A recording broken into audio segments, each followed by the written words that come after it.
Hey everyone, welcome to Make Gaming Easy. In today's video, I'm going to show you how to hide health bars on AFK Arena. So let's get started. First, open the AFK Arena game on your mobile device. Tap on the profile icon from the top left corner of your screen. Now, tap on the settings option. Here, in the battle settings section, you can find the health bars option. Tap on the toggle switch right in front of it. When the toggle switch turns grey, health bars will now be hidden during battles.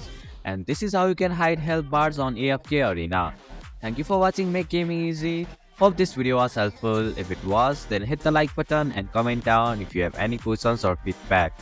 Also, if you are new to our channel, please subscribe and hit the bell icon so that you won't miss our upcoming videos.